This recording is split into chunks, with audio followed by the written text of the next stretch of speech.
Olá investidores, olá investidoras, sejam bem-vindos e bem-vindas a mais um vídeo. E nesse vídeo vamos falar sobre os bancões. Eu vou trazer uma análise geral sobre esses 4 bancos que movimentam grande parte da economia brasileira. Antes de começar, se você não é inscrito, se inscreva no canal. Isso ajuda bastante o canal a crescer, a levar a educação financeira para mais pessoas. Deixa um like nesse vídeo e coloca nos comentários qual é o seu favorito. Quero saber qual bancão você prefere dentre os 4 que a gente vai olhar aqui. Eu vou utilizar a ferramenta do Status Invest para fazer essa análise e trazer os dados mais precisos para vocês. Eu gosto de fazer análise de bancos olhando inicialmente para o ROI. ROI nada mais é do que o retorno sobre o patrimônio líquido e ele é calculado a partir da fórmula em que o lucro líquido é dividido pelo patrimônio líquido. Quanto maior o ROI, melhor. Quanto maior o ROI, mais a empresa está conseguindo rentabilizar o seu próprio capital, né, o patrimônio líquido. Significa que a empresa tem uma qualidade maior. E aqui já começa a surgir uma coisa interessante, né? Quando a gente olha os bancões, eu costumo dividir em 2 clusters. E aí na imagem que eu estou colocando para vocês conseguem ver esses clusters bem desenhados, tá? Primeiro cluster, a gente tem Banco do Brasil e Itaú, com os 2 maiores ROI. Segundo cluster, Santander e Bradesco, com os 2 menores ROI. E o engraçado é a discrepância entre eles, né? Enquanto o Banco do Brasil e Itaú, a gente vê um ROI entre 20% e 19%, que é um ROI bastante alto, né? Itaú e Santander e Bradesco, a gente tem um ROI que gira em torno de 13% a 11%, então bem inferior. A gente tem esses 2 grupos de bancos. Quando a gente pega Itaú e Banco do Brasil, a gente vê que a inadimplência desses bancos, a inadimplência da carteira de crédito desses bancos está muito bem comportada, o que faz com que eles reduzam ou não reportem provisões para devedores duvidosos, PDD muito elevado, o que faz com que o seu lucro líquido seja mais relevante. Diferente de Santander e diferente de Bradesco, que ao longo dos últimos anos eles aumentaram a carteira de crédito deles, talvez com um filtro um pouquinho menor. Por conta disso, a inadimplência desses bancos tem aumentado consideravelmente, o que está impactando seus lucros. Tá? Por conta disso, a gente tem essa grande divisão. Analisando de uma outra ótica, então a gente tem Banco do Brasil e Itaú como sendo os melhores em qualidade, enquanto Bradesco e Santander têm uma qualidade um pouco inferior nesse quesito. Quando a gente olha valuation, a coisa fica bastante evidente, tá? E aí quando eu estou falando de valuation de banco, eu estou falando P sobre VP basicamente, né?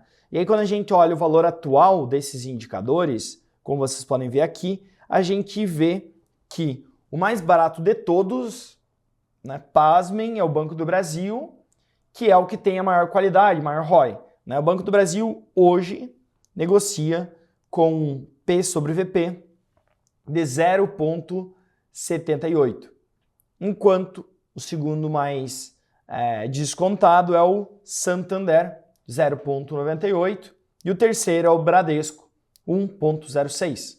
Por fim, a gente tem o Itaú, 1,54. O que isso significa, João? Pensem que o P sobre VP basicamente é um prêmio que você paga em relação ao valor patrimonial de uma ação, né? Quanto mais você consegue rentabilizar uma ação, quanto mais você consegue rentabilizar o seu patrimônio líquido, mais valioso esse patrimônio líquido. Imagine que você tem uma pessoa que consegue ter uma rentabilidade de 20% ao ano e uma outra pessoa que tem uma rentabilidade de 10% ao ano. Qual merece o melhor salário? A de 20% ao ano. Por óbvio. A mesma coisa consiste no P sobre VP, né? O P sobre VP, ele basicamente nos diz isso. Então tem a ver um pouco com o prêmio que o mercado paga. Bradesco e Santander estão muito próximos, tá? Do 1, porque a rentabilidade deles é muito baixa.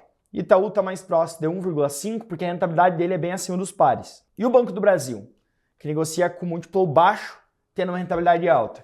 Isso acontece por conta de ser uma estatal, né? Ele tem um risco acima dos demais, os demais eles são empresas do setor privado, Banco do Brasil não, tá? Então acaba que você tem esse quesito aí que faz uma diferença, tem uma diferença relevante, tá? Parando para pensar friamente, será que faz sentido esse desconto? Deixo para vocês responderem, tá? E aí, por fim, para a gente fechar esse ponto, dividendos, né? Todo mundo quer saber de dividendos, vou trazer aqui para vocês. Então, recapitulando, né? A gente tem 4 bancões.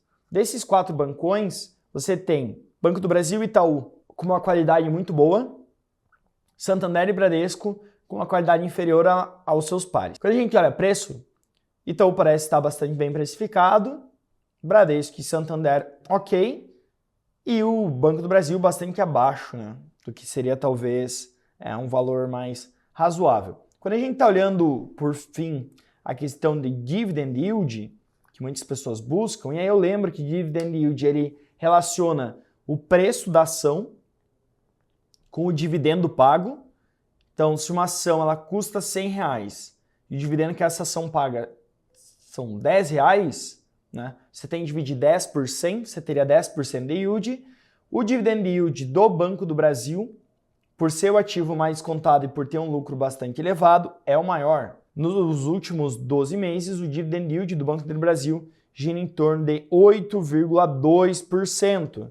Em segundo lugar, a gente tem o Bradesco, com 6,25%. Terceiro lugar, Santander, com 6%. E, por fim, Itaú, com 4,7%. Então, como vocês podem ver, o Itaú já está bem mais precificado, dado que o dividend yield, no denominador você tem preço. Quanto maior o preço, menor o yield. Tá? Para o futuro, João, o que deve acontecer? Quais são as perspectivas? A gente deve ter um aumento do lucro desses bancos, de grande parte deles, tá? O mercado ele já precifica uma queda nos lucros dos bancões para esse ano, então em relação ao ano passado a gente deve ter uma pressão um pouquinho maior. Por conta disso, o dividend yield cai em relação a 2023, exceto para o Banco do Brasil, que deve entregar um yield aí de 11,6%. E aí, para os próximos anos, a gente tem um crescimento do lucro, uma recuperação da carteira de crédito, diminuição da inadimplência, o que faz com que os dividendos futuros devam ser crescentes, tá? E aí o Itaú a gente está falando 6%, o yield menor por conta do prêmio que se tem na qualidade dele. Bradesco a gente estaria falando de algo como 6 a 8%, Santander 6 a 7% e Banco do Brasil, a estrela de ouro, com 12% de dividend yield, lembrando do risco estatal, tá? Então seria mais ou menos esse um apanhado geral sobre os bancos brasileiros. Quero saber qual o seu favorito, tá? E se você quer aproveitar e comprar o curso mais vendido da Suno e aprender a viver de dividendos, você tem uma oportunidade única. Comprar esse curso com 72% de desconto. Para isso é bastante simples, é só você utilizar o cupom DIVIDENDOS72OFF. E com isso você vai garantir esse baita desconto, além de aprender e começar a dar os seus primeiros passos rumo à independência financeira. Se você gostou desse vídeo, dê um like e não deixe de se inscrever para acompanhar mais conteúdos como esse, tá bem? Forte abraço a todos e ótimos investimentos!